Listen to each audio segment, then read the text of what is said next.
আছে, যাও তুমি।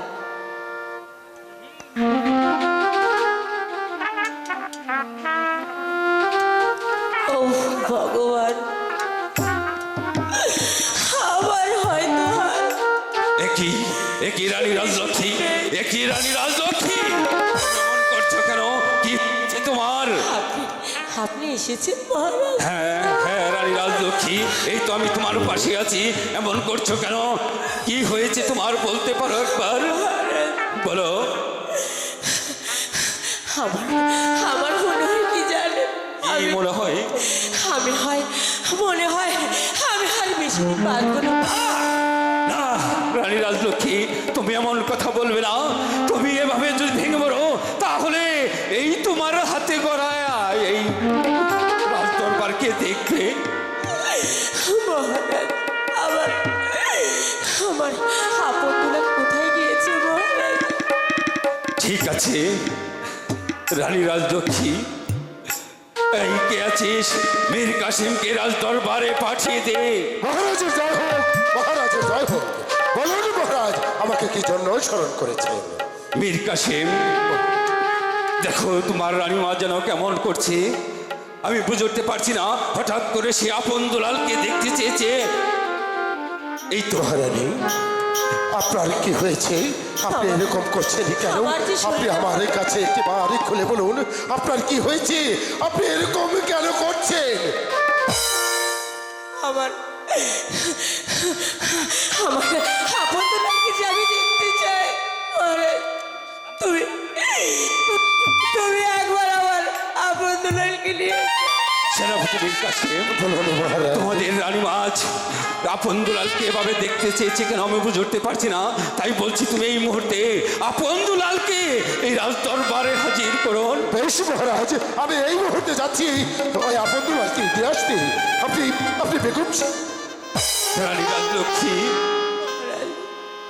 তুমি অমন করো না, তোমাকে বাঁচতে হবে। আমার মনে হয় আমি যে আর বেশি দিন বাঁচবো না। রানী রাজলক্ষ্মী, তুমি এমন করে বলো না। তুমি যখন আপন দুলালকে দেখতে চেয়েছো, দেখবে আস্তে ধীরে তুমি সুস্থ হয়ে উঠবে। কোথায় মহারাজ, আমি আপন আর দুলালকে সঙ্গে করে নিয়ে এসেছি। এই তো আপনার আব্বা হুজুর, তোরা কাকামণি, আমি জানি কি হয়েছে। সেটাতে আমিও বলতে পারছি না কেন মহারানী এরকম করছি। আমি যে বুঝে উঠতে পারছি না। বলুন মহারানী, আপনার কি হয়েছে? আমি জানি কি হয়েছে মা। ওরে আপন, ওরে দুলাল, আমি জানি আমার শরীরটা যে মোটেও ভালো লাগছে না। আর আমার মনে হয় আপন আমি আর তো বাঁচবো না। কথা বলো না মা। কাকামণি, মা কেন এমন করছে? এই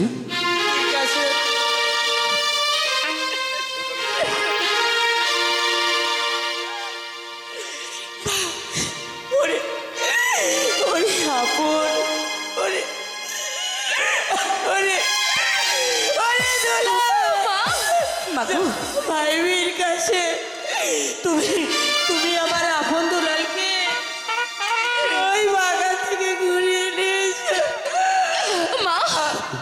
আপনি কি বলছেন মহারানী? আপনার মুখের দিকে তাকিয়ে আমি যে বুঝে উঠতে পারছি না।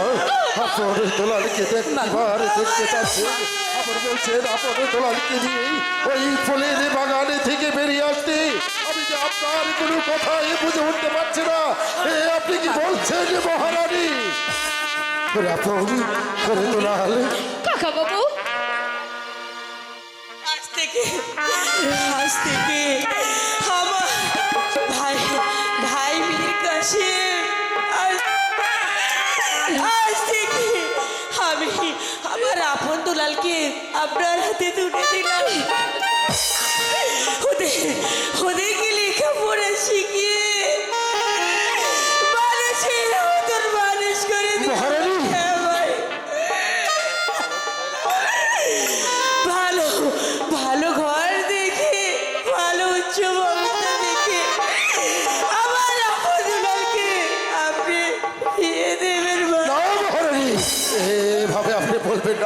মহারানী মাগো। আমি আপনার এই কথা শুনে আমার এই কলিজাটা যে ফেটে যাচ্ছে আপনি এভাবে বলবেন না মহারানী।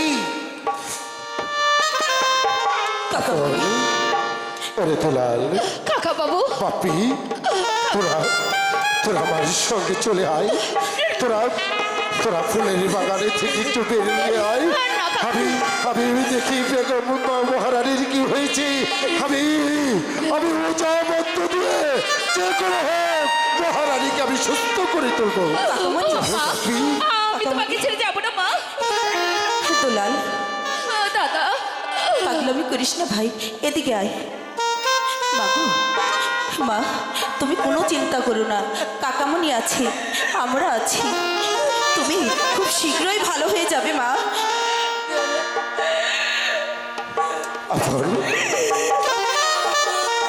আপন চলাই তুই তোর কাকার সাথে তোর ছোট ভাইকে নিয়ে ওই ফুল বাগান থেকে ঘুরে আয়া। ঠিক আছে মা, আমি তাই যাচ্ছি কাকামণি। চল আপন, ঠিক আছে মা। চলো তোরা একটু ফুলের বাগানে বেরিয়ে আসবি। আমি তো আছি, মহারানীর কোনো কিছু হবে না। চল দুলাল। যা পাপি, ঠিক আছে তোরা দাদা, একটু তাই চলো। ঠিক আছে তোরা একটু বেরিয়ে আয়।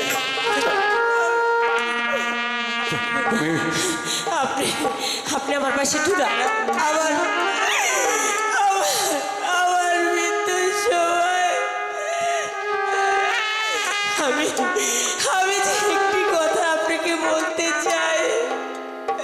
ভালো রানী রাজলক্ষ্মী, বলুন না যে আপনি আমার কথাটা কি রাখবেন?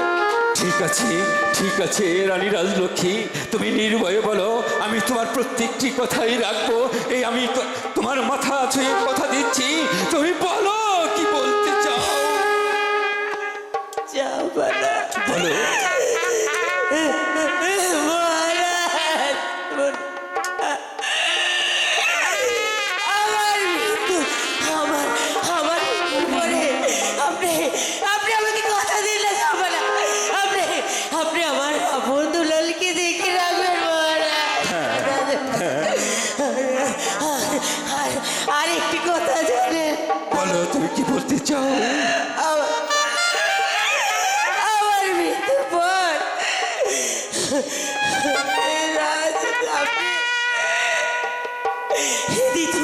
দ্বিতীয় কোনো তার আপনি গ্রহণ করতে পারবেন না। ঠিক আছে রানী রাজলক্ষ্মী। মহারানী আপনি কি বলছেন? মহারাজ আমাকে একটু শক্ত করে ধরুন না মহারাজ।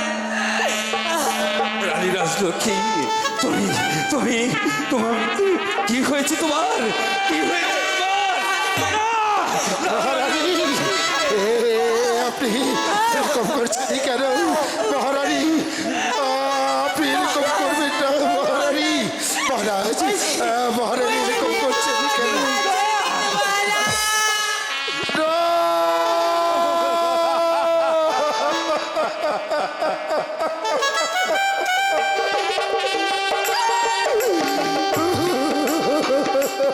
কি হয়ে গেল মীর কাসেম? রানী রাজলক্ষ্মী আর নেই। যাও মীর কাসেম, এই মুহূর্তে আপন দুলালকে দরবারে হাজির করো। ওদের মাঝে আজ চলে গেছে। না মহারাজ, না আমি কিছুতে পারবো না মহারাজ। আপন দুলাল এসে যদি দেখে রানী রাজলক্ষ্মী চলে গেছে, ওরা ঠিক থাকতে পারবে না মহারাজ। আমি পারবো না। মীর কাসেম, তুমি এ কথা বলো না। আর পায়ের দেখে দাও।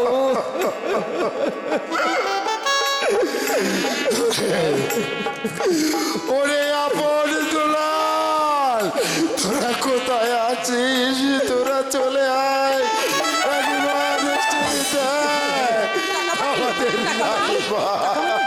পিতা একি মা না কি হয়েছে তোদের মা চলে গেছে চিরদিনের জন্য কাকামণি মা কি হয়েছে তোমার মা কি হয়েছে তোমার কথা বলো মা কথা বলো ওরে আপন আমাদের রানী বাজি আর কোনো কথা বলবে না সে যে চিরদিনের জন্য তোদেরকে ছেড়ে চলে গেছে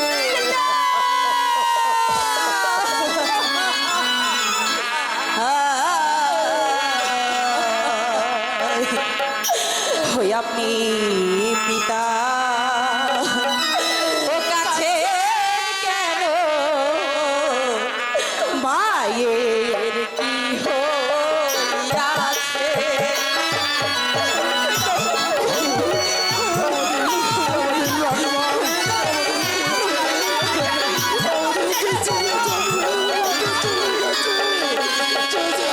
হাই গো মোদের মায়ের কি হইয়াছে পিতা তাই বলো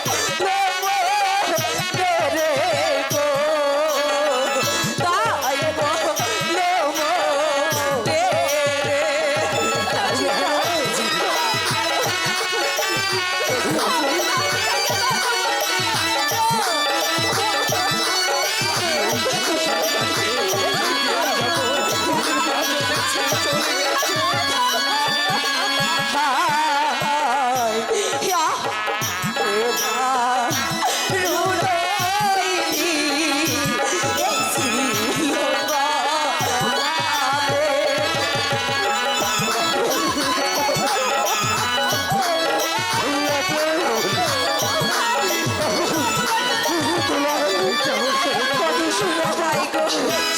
শিশুকালে হইলাম পিতা এই বসন সরে গো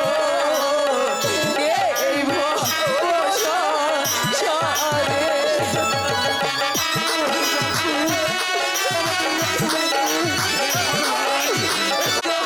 ছেলে হয় দূর গতি গো ছেলে হয়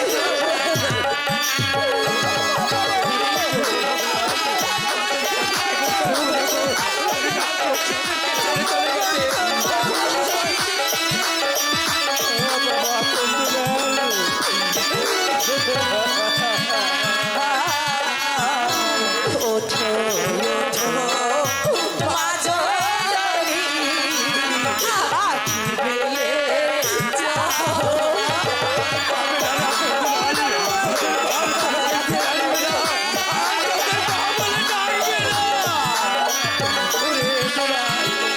আই গো তোমার আপন দোলা দেবো মাগো দোলা দেলো তায়ো দোলা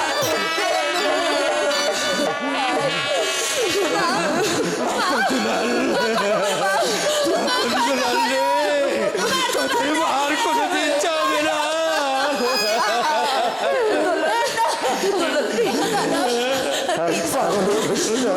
আমাদের কাকামণি কাকামণি আমাদের আমাদের মাকে আর কথা বলবে না। রানী আপন আমাদের রানী মা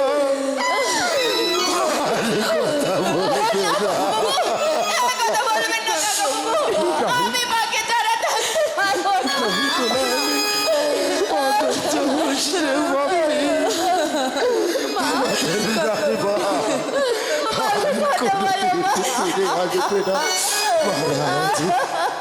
মহারাজ আপনি আপনি ভেঙে যদি পড়েনি তাহলে আপনার দুলালকে কে সান্ত্বনা দেবে মহারাজ আপনি আপনার দুলালকে নিয়ে অন্তঃপুরে চলে যান রানীবাইয়ের সৎকারের ব্যবস্থা করতে হবে আমি রানীবাইয়ের সৎকারের ব্যবস্থা করছি। এতে ভাগ্যের নির্মম পরিহাস। আমি কেমন করে আপন এখান থেকে নিয়ে যাবো মেয়ের কাছে, আমি তো ভেবে উঠতে পারছি না। আমি তোরা আমার কাছে চলে আয়। আমরা মাকে ছেড়ে যাবো না কাকামণি।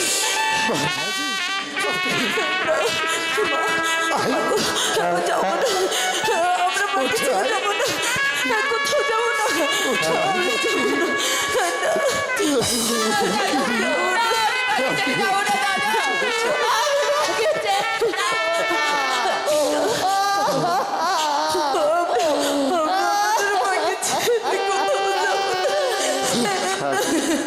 বল, তুই তো একটু বুঝতে শিখেছিস যে পৃথিবী থেকে চলে যায় সে কোনোদিন ফিরে আসে না। চলে আয় আপন দুলাল, এত কাঁদলেও তো তোদের মার কোনোদিন ফিরে আসবে না। তাই বলছি তোর মায়ের সৎ কাজের ব্যবস্থা করতে হবে। তোরা চলে আয় আমার সঙ্গে।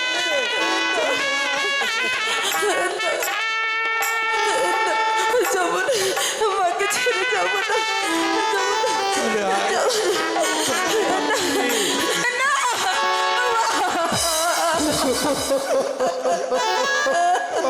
এ কি করলে ভগবান? মানে খোদা, তুমি বলে দাও এখন আপনার তোলালিকে আমি কি দিন সান্ত্বনা দেব? বীর কাশেম, এই যে ভাগ্যের লেখন স্মৃতির লেখন ভণ্ডারও জানাম, তাই বলছি আমি আপন দুলালকে নিয়ে যাচ্ছি। করে তোলাল, আই পাপি, আই পাপি, মহারাজ আপনার তোলালকে আপনি নিয়ে যাচ্ছি। চলে আয় আপন দুলাল আমার সঙ্গে। তোরা তো জানিস আয় বাপি, আমার সঙ্গে চলে আয়।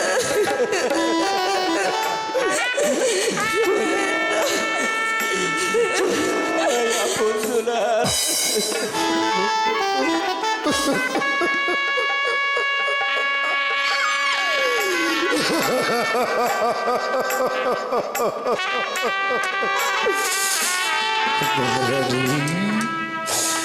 একদিন ছোট্টবেলায় আমি রাস্তাতে পড়েছিলাম। হ্যালো, কেউ আমাকে একই বসতে খেতে দেয়নি, আমাকে লাথির পর লাথি মেরেছি।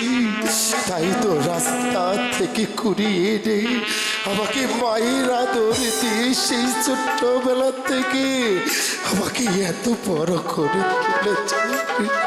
তারপর আপনি ভালোবেসে আপনার প্রধান সেনাপতি পদে আমাকে আমাকে পদ দিয়েছেন।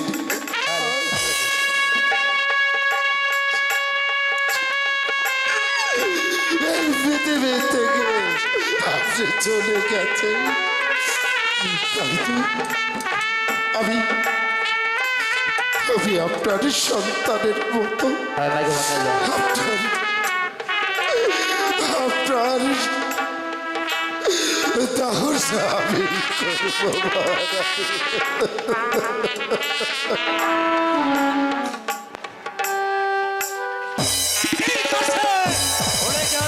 তুমি একজন মুসলিম, তোমার স্পর্শে মহারানী রতনলাল হবে, তাই তুমি কিছুতেই মহারানীকে স্পর্শ করবে না। হ্যাঁ, সত্যি সত্যি আমি ভুলে গিয়েছিলাম আমি একজন মুসলিম নওজোয়ান, আর আমার এই স্পর্শে যদি মহারানী নরকবাসী হয় আমি ছোব না। আমি আমার মাকে আমার এই হাতে আমি ছোব না।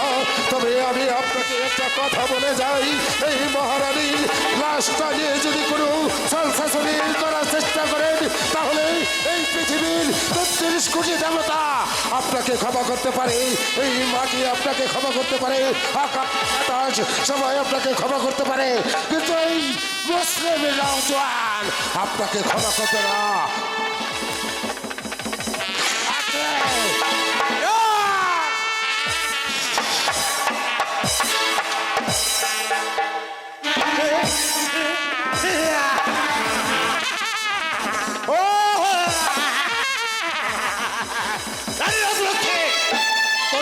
সহজাতি হয়ে একটা মুসলিমের হাতে আপন দুলালকে তুলে দিয়ে আমাকে যে অপমান তুমি করেছ, সেই অপমানের প্রতিশোধ তোমার এই রাজ্যের মধ্যে জানে দেব এক বিভীষিকার আগুন। সেই আগুনের লেলিহান শিকায় চলে পুড়ে ছারখার হয়ে যাবে তোমার স্নেহের পুত্র আপন দুলাল।